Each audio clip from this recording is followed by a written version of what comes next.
بسم اللہ الرحمن الرحیم۔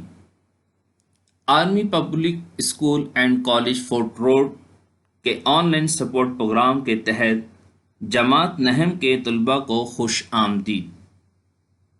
جماعت نہم کے 5ویں تدریسی ہفتے میں ہم نظم نعت کا مطالعہ کریں گے جس کے شاعر امیر منائی ہیں۔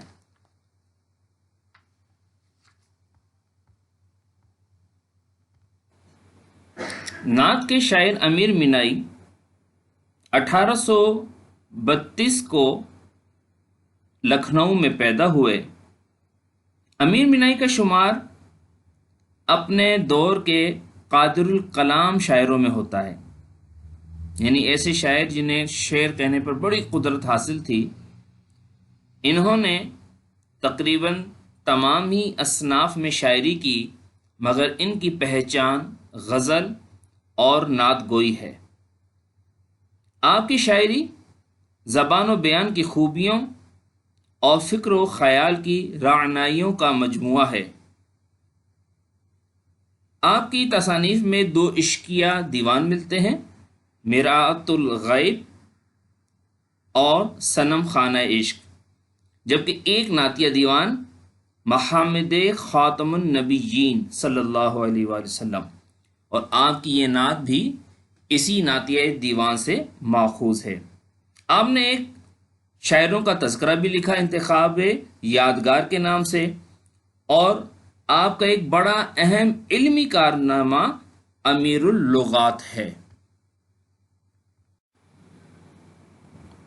عزیز طلبہ، یہ بتائیے کہ نعت کے معنی کیا ہیں؟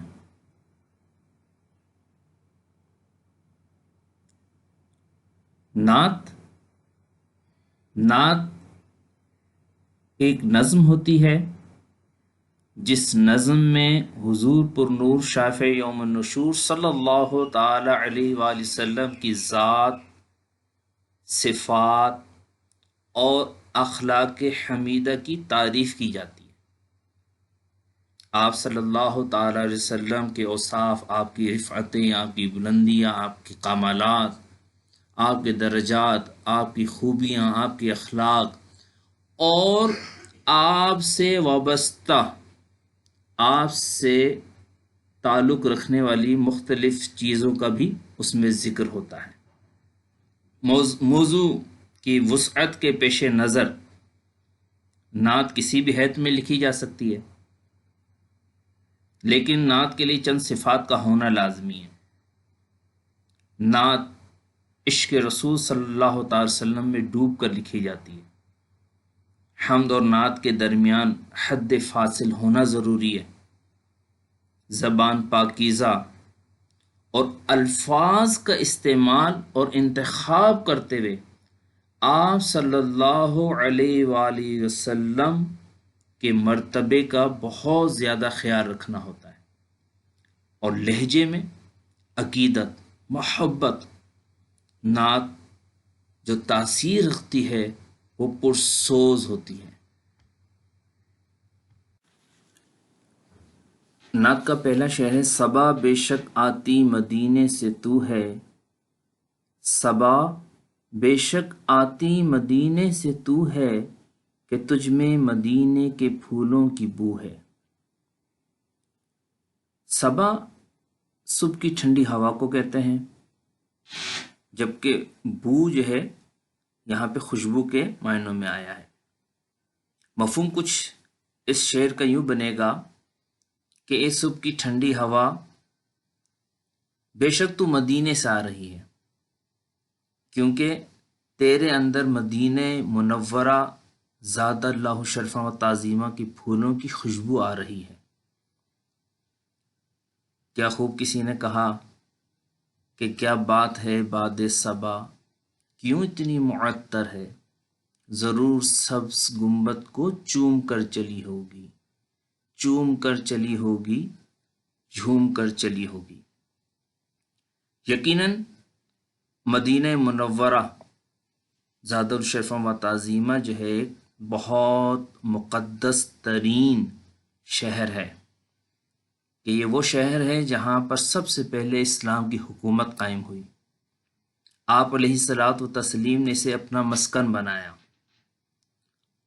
اور پھر جب آپ رسول اللہ صلی اللہ تعالیٰ علیہ وسلم نے اس دنیا سے پردہ فرمایا تو اسی شہر کو اپنے لیے منتخب فرمایا، اور یہی وہ جگہ ہے جہاں پر جنت کا ٹکڑا ہے، اور کیوں نہ ہو کہ یہ زمین دنیا کی سب سے مقدس اور پاکیزہ ہستی کی آخری آرام گاہ ہے، اس لیے یہ شہر، یہ جگہ اللہ کے گھر کے بعد ہر مسلمانوں کو سب سے زیادہ عزیز اور پیارا ہے۔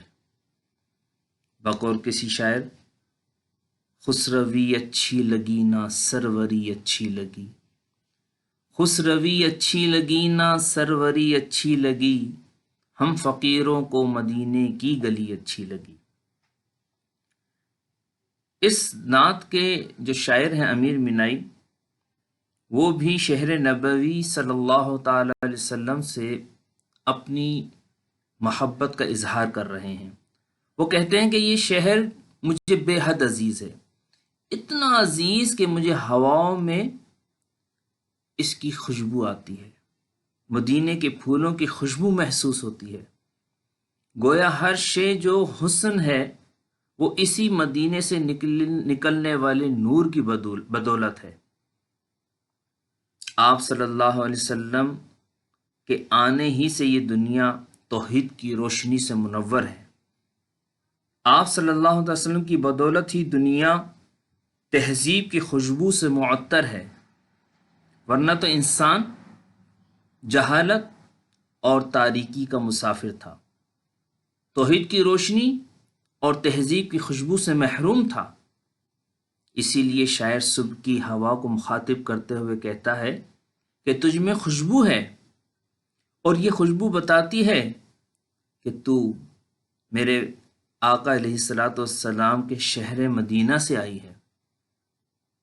گویا ہوا بھی در مصطفیٰ صلی اللہ تعالی علیہ وآلہ وسلم کو چوم کر آئی ہے، اس کی گلیوں اور باغوں سے گزرتی ہوئی آئی ہے۔ اس لیے یہ ہوا جب شاعر تک پہنچتی ہے تو خوشبوؤں سے معطر ہے، شاعر کے دل کو محبت سے لبریز کر دیتی ہے۔ سنی ہم نے طوطی و بلبل کی باتیں، سنی ہم نے طوطی و بلبل کی باتیں، تیرا تذکرہ ہے تیری گفتگو ہے۔ طوطی ایک خوش آواز پرندہ، بلبل بھی ایک پرندہ ہے، تذکرہ کہتے ہیں ذکر کرنے کو، گفتگو باہم آپس میں باتیں کرنا۔ مفہوم یہ ہوا کہ ہم نے طوطی اور بلبل کی باتوں میں بھی صرف تیرا ہی ذکر سنا ہے، تیری ہی گفتگو ہے، کیونکہ یہ نظم ایک نعت ہے جس میں نبی کریم صلی اللہ تعالی علیہ وآلہ وسلم کی تعریف کی گئی، اور آپ سے نسبت رکھنے والے شہر، آپ سے نسبت رکھنے والی ہوا کا بھی جو ہے ذکر وہ نعت ہی کہلاتا ہے۔ تو شاعر کہتا ہے کہ ہم جانتے ہیں کہ آپ صلی اللہ علیہ وسلم کی آمد سے پہلے یہ دنیا بالکل اندھیروں میں ڈوبی ہوئی تھی، ہر طرف جہالت، شرک اور نافرمانی کا رواج تھا، دنیا میں تہذیب نام کی کوئی شے کا وجود بھی نہ تھا، دنیا میں طاقتور کا راج تھا، ہر طرف برائیاں عام تھیں۔ ایسے میں رسول اللہ صلی اللہ تعالی علیہ وآلہ وسلم ہدایت کا نور بن کر دنیا میں آئے، جس سے یہ دنیا توحید کے نور سے روشن ہو گئی۔ اس کا آنا تھا کہ جنت کے دریچے کھل گئے، اس کا آنا تھا کہ جنت کے دریچے کھل گئے، ابر رحمت اس قدر برسا کہ چہرے دھل گئے۔ اسی بات کو شاعر علامتی انداز میں بیان کر رہا ہے۔ وہ کہتا ہے کہ آج دنیا میں جو بھی روشنی ہے وہ آپ صلی اللہ تعالی علیہ وآلہ وسلم کے دین ہی کی مرہون منت ہے۔ اس لیے انسانیت اور دنیا کی ہر شے آپ کی احسان مند ہے، چرند پرند آپ صلی اللہ علیہ وآلہ وسلم کی عظمت و محبت کے ترانے گاتے ہیں۔ اسی لیے شاعر کہتا ہے کہ طوطی ہو یا بلبل، اس کے گیتوں میں آپ صلی اللہ تعالی وسلم کی عظمت ہی کا تذکرہ ہے، اس میں آپ صلی اللہ تعالی وسلم ہی کی گفتگو ہے۔ یہ شاعرانہ انداز میں آپ صلی اللہ تعالی وسلم کے ذکر جمیل کی عظمت کی طرف اشارہ ہے، جس کے بارے میں اللہ تبارک و تعالی نے ارشاد فرمایا، وَرَفَعْنَا لَكَ ذِكْرَكَ، اے محبوب ہم نے تمہارے لیے تمہارے ذکر کو بلند کیا۔ آپ صلی اللہ تعالی علیہ وسلم صرف انسانوں ہی کے لیے نہیں بلکہ ہر جاندار کے لیے رحمت بن کر آئے۔ آپ صلی اللہ علیہ وسلم ہر ذی روح کے لیے راحت کا پیغام بن کر آئے۔ آپ صلی اللہ تعالی وسلم صرف اس جہاں کے لیے نہیں بلکہ ہر جہاں کے لیے رحمت قرار پائے۔ وما ارسلناک الا رحمتا للعالمین، بے شک ہم نے آپ کو تمام جہانوں کے لیے رحمت بنا کر بھیجا۔ جیوں تیرے در پر مروں تیرے در پر، جیوں تیرے در پر مروں تیرے در پر، یہی مجھ کو حسرت یہی آرزو ہے۔ جیوں یعنی زندہ رہوں، جب تک زندہ رہوں، مروں مر جاؤں، حسرت کہتے ہیں خواہش کو، تمنا کو، آرزو کے معنی بھی خواہش ہوتے ہیں، مترادف الفاظ ہیں یہ۔ مفہوم کچھ یوں ہوگا کہ میری یہ خواہش ہے کہ میں آپ صلی اللہ تعالی علیہ وآلہ وسلم کے در پر ہی جیوں اور آپ علیہ الصلاۃ والسلام کے در پر ہی اس دار فانی کو جو ہے یہاں سے کوچ کر جاؤں۔ پیارے بچوں، یاد رکھیے گا کہ آپ صلی اللہ تعالی وسلم سے محبت یہ ایمان کا لازمی جز ہے۔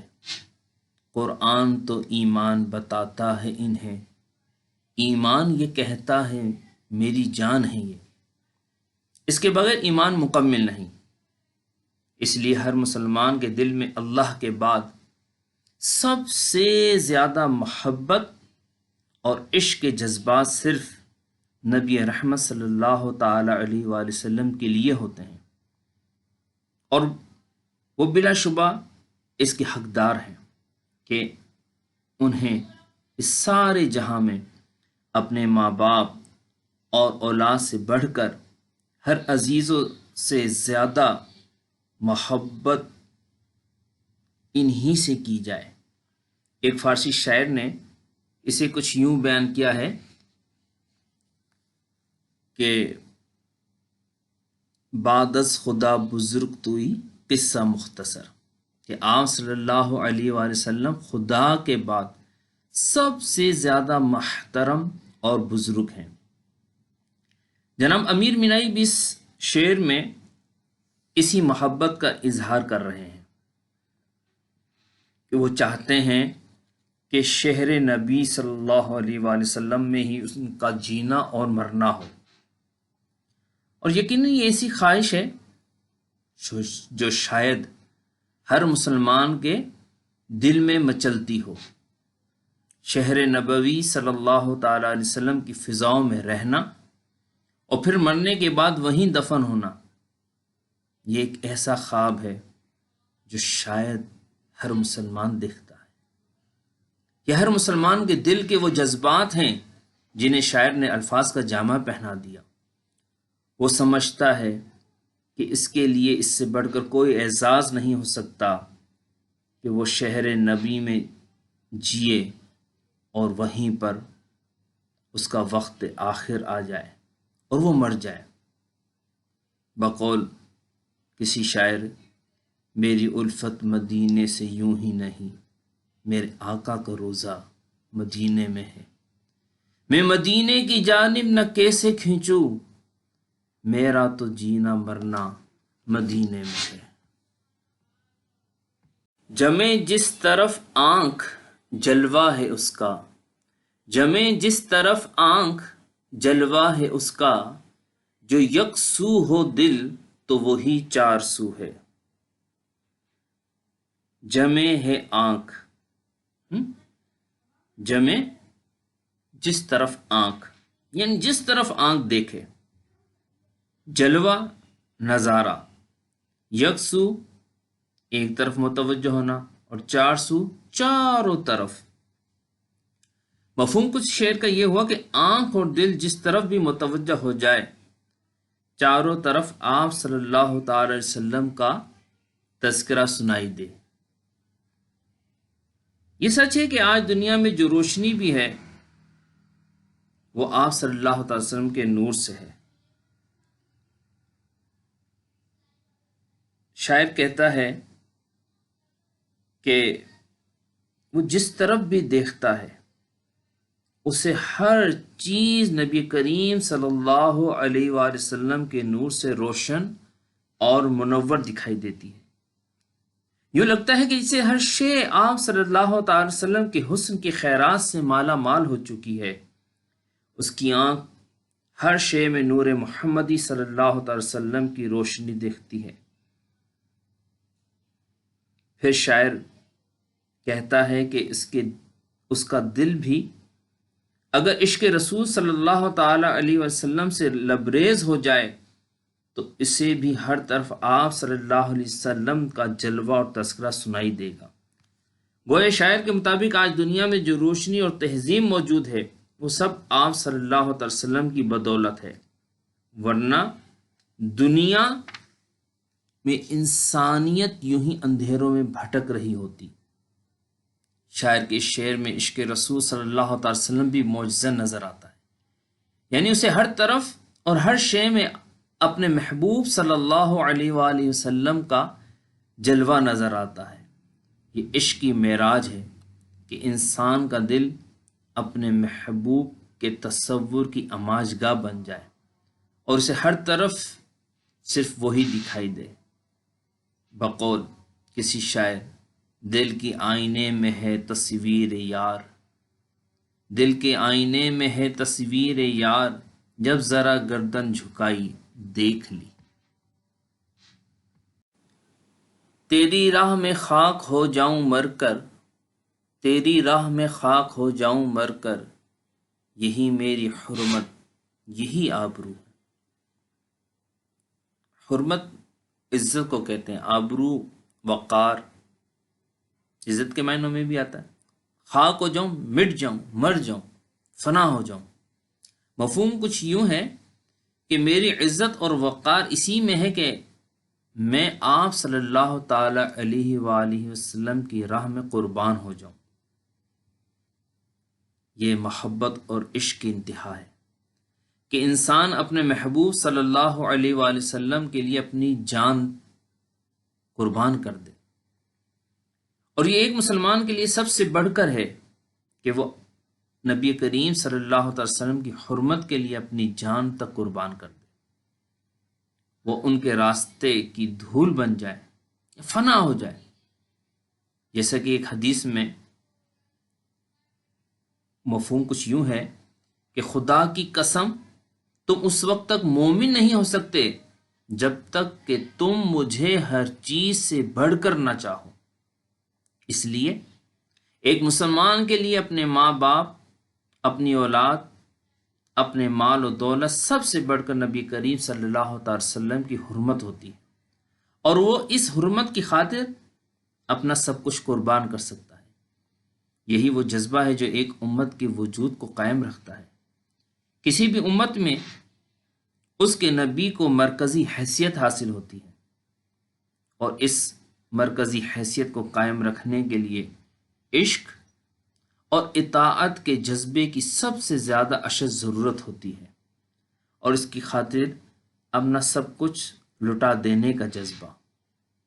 اسی لیے مولانا ظفر علی خان نے کہا تھا، نہ جب تک کٹ مروں میں خواجہ یثرب کی حرمت پر، خدا شاہد ہے کامل میرا ایمان ہو نہیں سکتا۔ اس لیے شاعر کے نزدیک آپ صلی اللہ تعالی علیہ وآلہ وسلم کے راستے کی دھول بن جانا یا اس کے راستے میں قربان ہو جانا اس کی عزت اور وقار کا باعث ہے۔ اور اقبال نے انتہا کر دی اس بات کو یہ کہہ کر کہ کی محمد سے وفا تو نے تو ہم تیرے ہیں، یہ جہاں چیز ہے کیا لوح و قلم تیرے ہیں، یہاں ہے ظہور اور وہاں نور تیرا، یہاں ہے ظہور اور وہاں نور تیرا، مقام میں بھی تو لا مقام میں بھی تو ہے۔ ظہور اظہار ہونا، ظاہر ہونا، نور روشنی، مقام اس سے مراد یہ دنیا ہے، اور لا مقام مراد یہ آسمانوں سے اوپر۔ مفہوم یہ ہے کہ آپ صلی اللہ تعالی وسلم کا نور اس دنیا اور آسمانوں پر چھایا ہوا ہے۔ اسی چیز کو کیا خوب کسی شاعر نے کہا، وہی لا مکاں کے مکیں ہوئے سر عرش تخت نشیں ہوئے، وہی لا مکاں کے مکیں ہوئے سر عرش تخت نشیں ہوئے، یہ نبی ہیں جن کے ہیں یہ مقام، وہ خدا ہے جس کا مقام نہیں۔ یہ دنیا مقام ہے اور آسمانوں سے اوپر لا مقام ہے۔ عقیدہ توحید ہے کہ اللہ تبارک و تعالی جہت سمت مقام سے پاک ہے۔ آسمانوں سے اوپر لا مقام ہے جس کی وسعتوں کا ہم اندازہ نہیں کر سکتے۔ شاعر کے مطابق اس مقام اور لا مقام دونوں میں آپ صلی اللہ تعالی علیہ وآلہ وسلم کا نور چھایا ہوا ہے۔ گویا زمین و آسمان میں جو روشنی ہے وہ آپ صلی اللہ علیہ وسلم کے نور کا مرہون منت ہے۔ دراصل امیر مینائی کہنا چاہتے ہیں کہ آج دنیا میں جو بھی روشنی ہے وہ اس ماہ منیر کی ہے، جس نے اپنے نور سے اس اندھیری دنیا کو روشن کر دیا۔ وہ دنیا جو جہالت اور شرک کی تاریکیوں میں ڈوبی ہوئی تھی، جب آپ صلی اللہ علیہ وآلہ وسلم اس دنیا میں آئے تو مشرق و مغرب آپ صلی اللہ تعالی علیہ وسلم کے نور سے جگمگا اٹھے۔ ہر طرف ظلمتیں کافور ہو گئیں، مٹ گئیں، ختم ہو گئیں۔ انسانیت نئے منشور اور نئی تہذیب سے آشنا ہوئی۔ انسانوں کو زندہ رہنے کا حوصلہ ملا، کمزور طاقتور اور طاقتور کمزور ہو گئے۔ الغرض آپ علیہ الصلاۃ والسلام کی اس جہاں میں کیا جلوہ گری ہوئی، ہر طرف روشنی ہی روشنی ہو گئی۔ بقول کسی شاعر، تجلیوں کے کفیل تم ہو، مراد قلب خلیل تم ہو، خدا کی روشن دلیل تم ہو، یہ سب تمہاری ہی روشنی ہے۔ آخری شعر اس نعت کا امیر مینائی کہتے ہیں، جو بے داغ لالا جو بے خار گل ہے، وہ تو ہے وہ تو ہے وہ تو ہے وہ تو ہے۔ بے داغ لالا، ایسا لالے کا پھول جس پر کوئی داغ نہ ہو۔ بے خار گل، ایسا پھول جس پر کوئی کانٹا نہ ہو۔ تو ہے مراد آپ صلی اللہ علیہ وسلم کی ذات ہے۔ مفہوم کچھ یوں ہوگا کہ دنیا میں صرف آپ صلی اللہ علیہ وآلہ وسلم کی ہستی ہی ایک واحد ایسی ہستی ہے جس میں کوئی عیب اور کوئی نقص ہے ہی نہیں۔ آپ ہر عیب اور نقص سے پاک ہیں۔ اسی کو کیا خوب کسی شاعر نے کہا، وہ کمال حسن حضور ہے کہ گمان نقص جہاں نہیں، وہ کمال حسن حضور ہے کہ گمان نقص جہاں نہیں، یہی پھول خار سے دور ہے، یہی شمع ہے کہ دھواں نہیں۔ یقیناً ایک پھول جو بہت خوبصورت ہوتا ہے اور ہماری خوشی اور غمی میں جو ہے وہ شامل ہوتا ہے، مگر اس میں بھی ایک خامی ہے کہ اس کے اندر ایک کانٹا ہوتا ہے۔ شمع روشنی بکھیرتی ہے، پروانے اپنی جان نثار کر دیتے ہیں، لیکن اس میں بھی ایک خامی ہے کہ اس میں دھواں ہوتا ہے۔ شاعر کہتا ہے کہ میرے آقا علیہ الصلاۃ والسلام کی ذات اقدس، آپ کا وجود مطہر ایسا وجود ہے جس میں کوئی عیب ہے ہی نہیں، کوئی نقص ہے ہی نہیں، اللہ تبارک و تعالیٰ نے دنیا میں جو بھی چیزیں پیدا کی ہیں اس میں کمزوریاں نقص رکھیں، مگر آپ صلی اللہ تعالیٰ علیہ وسلم کو ایسا بنایا کہ آپ صلی اللہ تعالیٰ علیہ وسلم ہر نقص اور عیب سے پاک ہیں۔ اس روئے زمین میں اگر کوئی ہستی بے عیب اور بے نقص ہے تو آپ صلی اللہ تعالی وسلم کی ذات اقدس ہے۔ آپ علیہ الصلاۃ والسلام کو اللہ تبارک و تعالی نے کامل بنایا، خیر البشر بنایا، جس میں انسانیت کے اعلیٰ ترین اوصاف بدرجہ کمال تک پہنچائے ہیں، جس ذات اقدس میں انسانی خوبیاں اپنی بہترین شکل میں نظر آتی ہیں۔ اسی لیے شاعر انہیں ایک مکمل اور اعلیٰ ترین انسان قرار دیتا ہے۔ اس کے لیے آپ صلی اللہ علیہ وسلم کو ایک ایسے لالے سے تشبیہ دیتا ہے جس میں کوئی داغ نہیں، یا وہ ایک ایسا گلاب کا پھول ہے جس کے ساتھ کانٹے نہیں۔ یقیناً آپ صلی اللہ تعالی علیہ وآلہ وسلم کی ذات اقدس کمال ہے۔